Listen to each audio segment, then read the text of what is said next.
육회 명쾌 성경대학 시간에 오신 여러분들을 환영합니다. 오늘은 제72과로서 로마 제국과 교회의 행로라고 하는 제목을 가지고 서로 은혜를 나누기를 원합니다. 팔레스틴이 기독교의 발상지라고 한다고 한다면 그리스는 기독교의 수련장이고, 그리고 로마는 기독교의 활동 무대라고 그렇게 말할 수 있습니다. 이 로마는 서방 세계에 800여 년 동안 역사, 정치, 문화적으로 큰 영향력을 행사했다라고 하는 거죠. 그런 로마 제국에 교회가 세워진 것입니다. 그래서 우리는 오늘 로마 제국의 그 교회의 모든 행로를 살펴보겠는데, 첫째로 로마 제국에 세워진 교회를 알아보도록 하겠습니다.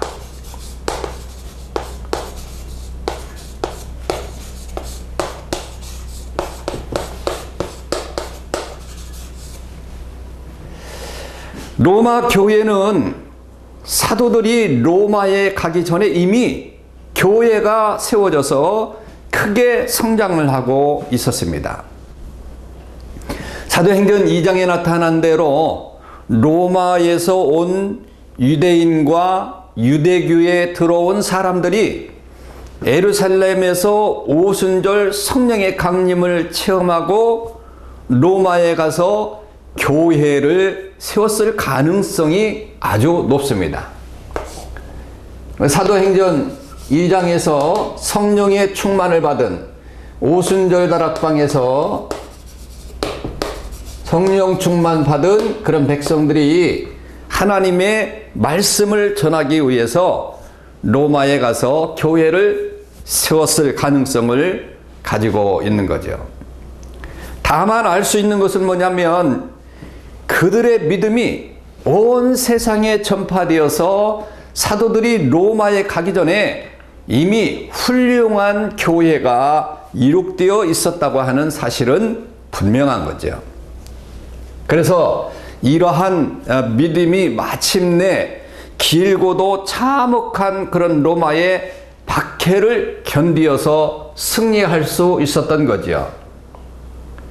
그렇게 로마의 박해를 견디면서 교회를 세울 수 있었던 것은 다른 것이 아니고 성령 충만이라고 하는 것이죠.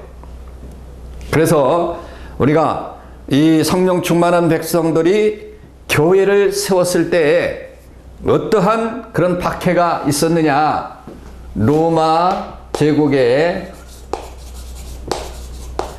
박해를 한번 알아보면 그 속에서 참 신앙의 위대함이 얼마나 큰지를 깨달을 수 있습니다. 초대교회 기독교인들이 얼마나 무참한 박해를 받아왔는가 하는 것은 명자 코바디스라고 하는 것에서 본 것과 같습니다. 코바디스를 보면 참 기독교인들이 얼마나 많은 그런 고난을 당했는가. 이 박해의 시대를 AC AD 663년부터 313년까지 63년부터 313년까지 그것을 박해시대라고 그렇게 말하고 있어요. 순교자 시대, 기독교의 영웅시대라고 그렇게 말할 수 있는데, 네로 황제 때부터 약 250여 년간 박해가 계속되어 있습니다. 250년간 네로로부터.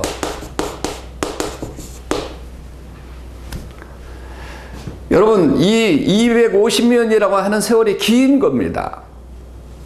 그렇게 박해가 계속되는데 이 순교의 피가 마를 사이가 없는 거지요. 그러면 왜 로마 제국이 이렇게 긴 시간 동안 박해를 했느냐? 그 원인을 찾아보게 되면 로마 제국의 박해가 있는 원인이 뭐냐? 왜 이렇게 박해를 했느냐? 원인은 다른 것이 아닙니다. 종교상 차이 때문에 그러는 거예요. 기독교는 우상을 섬기는 것을 철저하게 반대합니다. 목숨을 걸고 우상 섬기는 것을 반대하는 거예요. 그리고 사회 부조화를 지적하고 오락을 금하고 황제 숭배를 반대하는 거예요. 사회 부조화, 권력권, 또 뭐 쾌락, 오락, 쾌락, 그리고 특별히 우상 숭배를 반대하니까 그때 시대는 황제를 숭배를 했단 말이죠. 황제 숭배 사상이 있었어요.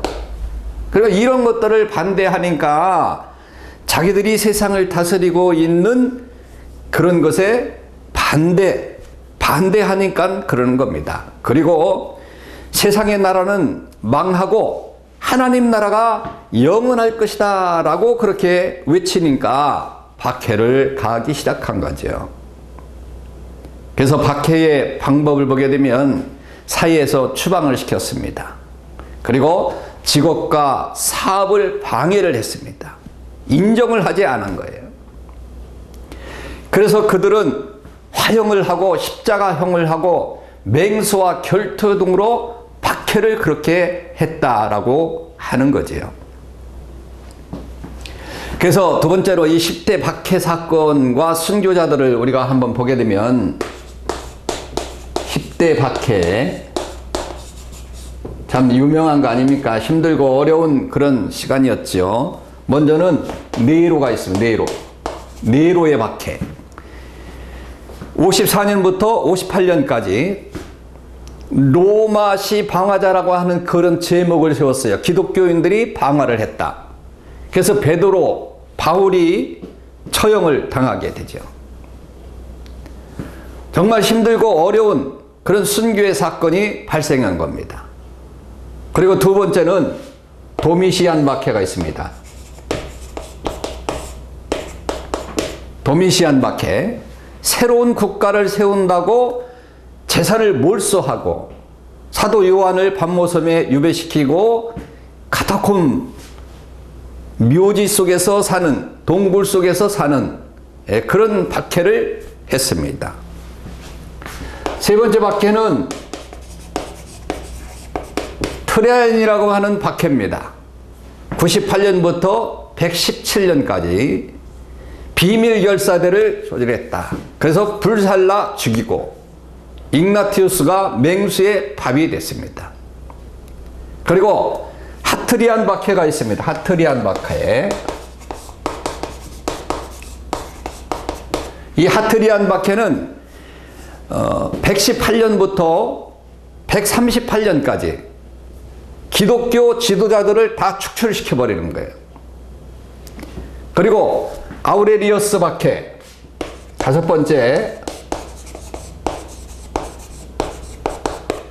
아우레리어스 박해는 161년부터 180년까지 질병과 흉년을 기독교인들 때문에 일어났다. 그래서 저스틴과 폴리갑이 순교를 당하게 되죠. 그리고 여섯 번째는 세베루스 박해입니다. 세베루스 박해. 세베루스 박해. 세베루스 박해는 입교 금지령입니다. 그리고 이리네우스 감독이 순교를 당하게 됩니다. 그리고 일곱 번째는 믹시미너스 박해. 믹시미너스 박해는 258년부터 238년까지 지진 사고가 났어요. 감독들 노예로 그래서 보냅니다. 이런 지진 사고 같은 것도 전부 다 기독교인들 때문에 그렇게 됐다. 그 다음에 여덟 번째는 데기어스 박해입니다. 데기어스 박해는 249년부터 251년까지 했어요. 가난과 재난, 재산 몰수, 그리고 오리겐이라고 하는 사람이 처형을 당하게 되죠. 그리고 아홉 번째는 벨레리아너스 박해.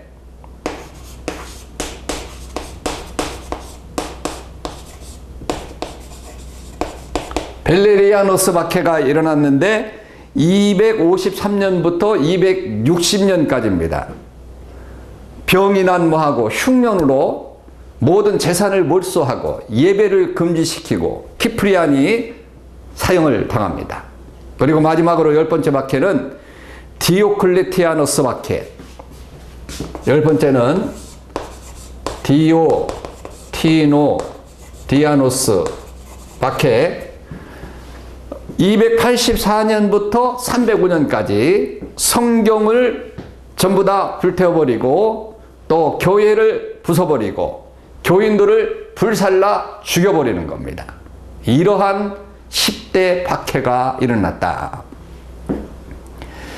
그러면 이러한 박해가 있었을 때 기독교인들이 얼마나 많은 사람들이 고통을 당하고 힘들었겠습니까? 그 박해의 결과를 우리가 한번 보면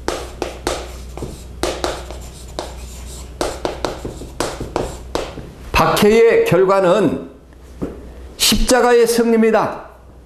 마귀의 패배로 끝나는 겁니다. 이렇게 되면 모든 것이 다 끝날 줄 알았어요. 그런데 더 견고하게 섰다는 겁니다. 그리고 그리스도인들은 우리의 구주임을 더욱 확신하게 되는 겁니다. 더욱 믿음이 견고해지는 거죠. 박해 속에서 믿음이 더 견고해지는 거죠. 그리고 세 번째는 기독교는 생명의 종교임이 입증이 됐습니다. 살아 역사하는 겁니다. 그리고 네 번째는 신앙의 자유를 혈취했습니다. 피로 취했다. 그리고 다섯 번째는 신약 성경이 정경으로서 이제 캐논의 형성이 더욱 촉진돼서 신약 성경이 완성이 되게 되는 거예요. 그럼 박해의 결과가 더 놀라운 역사를 이제 가지게 되는 거죠. 마귀가 패배하고 그리스도인들이 믿음이 확실하고 그리고 생명의 종교임이 분명히 드러나고 이런 신앙의 자유를 정말 피 흘리면서 취하였어요. 그리고 신약 성경이 형성이 되는 귀한 그런 결과를 가져오게 됐다. 절대로 쓰러지지 않았다는 겁니다. 그리고 이제 마침내는 로마 제국의 기독교 승인이 떨어집니다.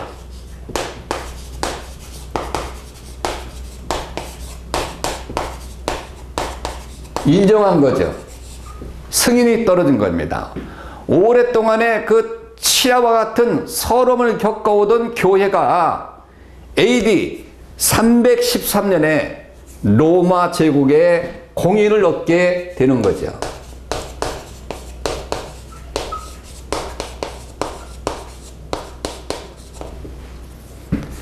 이러한 수모와 핍박의 종교에서 황실총회의 국교다운 위치에 올라서게 됐다라고 하는 것입니다. 실로 꿈 같은 일이 아닐 수 없는 거지요. 마침내 우리 주님의 처철한 그런 십자가 죽음에서 사흘 만에 부활의 영광을 얻은 것과 같은 그런 역사가 그곳에 일어나게 된 것입니다. 그래서 이것은 우리가 전체적으로 보게 되면 이것은 카타콤의 승리다라고 그렇게 볼 수 있는 거죠. 카타콤의 승리. 카타콤이 뭐라고 말했죠? 동굴 속에서 살 수밖에 없었던 정말 인생답게 살 수 없는 그런 곳에서도 끝까지 이제 믿음을 지켰던 그런 성도들을 볼 수 있는 거죠.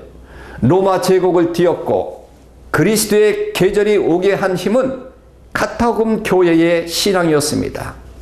불같은 시험을 피해서 교인들이 안식처가 된 카타콤은 그곳의 교회고 가정이고 학교고 공동묘지였다라고 하는 거죠.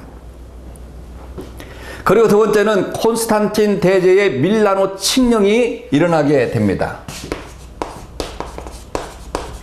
밀라노 칙령. 콘스탄틴 대제. 밀라노 칙령이 AD 313년에 일어났습니다. 그러니까 기독교 박해가 63년부터 313년까지 밀라노 칙령이 일어날 때까지 수많은 그런 박해를 당했다고 하는 거죠. 콘스탄틴 대제가 막센티우스와 로마 근교 밀리아 다리에서 전쟁할 때의 환상을 보았는데 십자가로 깃발을 삼으라는 글자를 보고 십자가를 기초 삼아서 전쟁에서 승리함으로 그런 동기가 되었던 겁니다. 그래서 이런 계기로 기독교를 공인했고 십자가형을 폐지했고 주일을 안식일로 제정했고 새로운 기독교 수도를 형성하여서 자기 이름을 후세에 남겨서 이제 밀라노 칙령이라고 하는 그런 것들을 지금까지도 기억하게 만들었어요. 콘스탄틴 대제가 참으로 위대한 그런 일을 한 게 된 거지요. 그래서 로마 제국과 이 교회의 행로를 보게 되면 로마 제국이 세워지면서 얼마나 기독교인들을 그렇게 박해를 했는지, 우리의 이 기독교는 환경에 적응하면서 세월 따라 물결 따라 흘러가는 그런 종교가 아니고 기독교는 주어진 환경에 정면 도전해서 환경을 개혁하고 나가는 종교임을 분명하게 교훈을 받을 수가 있는 것입니다. 그래서 로마 제국을 뒤엎은 카타콤 교회는 참으로 무서운 박해를 이긴 바로 승리의 교회가 된 것이지요. 그래서 결국 이러한 엄청난 그런 핍박 속에서도 기독교는 든든히 설 수 있었던 것은 다른 것이 아니고 사도행전 2장에 나왔던 것처럼 오순절 다락방에서 성령의 충만한 은혜를 받은 성도들이 있었기 때문에 가능하다라고 하는 거지요. 요즘의 시대에 참으로 성령님이 떠나갔다고 하는 그런 말이 많이 들리고 있는데 우리 모든 그런 믿는 사람들이 다시 한번 성령의 충만함을 얻어서 불일 듯 열심을 다하여 복음을 전하며 믿음을 지키며 사는 귀한 시간이 되기를 주님의 이름으로 축원합니다. 샬롬. 다음에 뵙도록 하겠습니다.